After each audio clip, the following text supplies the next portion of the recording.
रूप से मिलनी चाहिए। क्योंकि एक बार को आप सोचिए, आखिर उस बच्चे की गलती क्या होती है जो एक गरीब घर में पैदा होता है और उसको बेहतर शिक्षा से वंचित होना पड़ता है। शिक्षा के सामने एक पैसे की दीवार खड़ी है, जो जितनी ऊंची दीवार लांघ सकता है, जो जितना अधिक पैसा शिक्षा पे खर्च कर सकता है, वो उतनी बेहतर शिक्षा पा सकता है। लेकिन अगर एक देश एक है, लोकतांत्रिक देश है, तो शिक्षा भी सबको एक समान रूप से तो मिलनी ही चाहिए।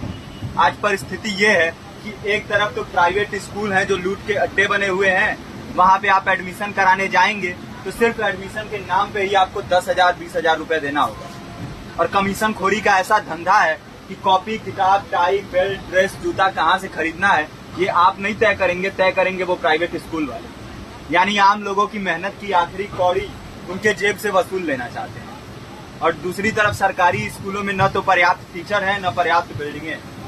2019 का ही ये पुराना आंकड़ा है कि हर 100 में से 52 स्कूलों में या तो एक टीचर है या 2 टीचर हैं। और उन्हीं टीचरों के ऊपर जिम्मेदारी थोप दी जाती है कि जनगणना करो, मतगणना करो, पशुगणना करो, तमाम काम करवाए जाते हैं। और 19 के बाद से तब से कितने टीचर रिटायर हुए होंगे और 18 के बाद से कोई टीचर की वैकेंसी भी नहीं है।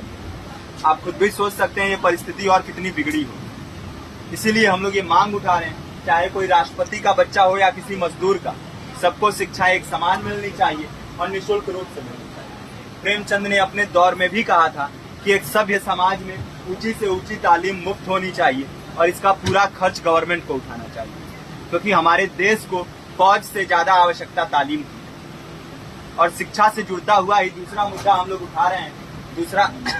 दूसरा मुद्दा है रोजगार का। रोजगार की परिस्थिति ये है कि आज सरकारी सेक्टर हो या प्राइवेट, सब कुछ ठेका संविदा के हवाले किया जा रहा है। परमानेंट नौकरियां लगातार घटाई जा रही है। इसी रेलवे में 1995 के आसपास लगभग 18.5 लाख कर्मचारी काम करते थे, लेकिन आज उनकी संख्या 12 लाख है। आप खुद भी सोच सकते हैं कितने बड़े पैमाने पे परमानेंट पदों को घटाया जा रहा है। और आज आलम ये है, एक तरफ लाखों पद खाली पड़े हैं, फिर भी कोई वैकेंसी नहीं निकलती। जो वैकेंसियां निकलती हैं उनमें भ्रष्टाचार होता है, पेपर लीक हो जाते हैं। RO, UP police, BPSC, SSC, CGL, ऐसे तमाम पेपर लीक हो चुके हैं, आप लोग भी जानते ही। अभी नीट की धांधली में ये पता चला कि एक एक पेपर 30 लाख से 50-50 लाख रुपए में बेचा गया। हम और आप तो ये पैसा नहीं दे सकते। पूरी की पूरी कारस्तानी सरकार, प्रशासन, शिक्षा माफियाओं की होती है। और भुगतता कौन है? आम घरों के लोग, जो लोग सालों साल तैयारी करते हैं, दिन भर में 10-10 घंटे, 12-12 घंटे पढ़ते हैं। और इतनी कड़ी मेहनत के बाद, सालों साल की मेहनत के बाद उनके हाथ लगती है तो सिर्फ हताशा, निराशा, अवसाद। बहुत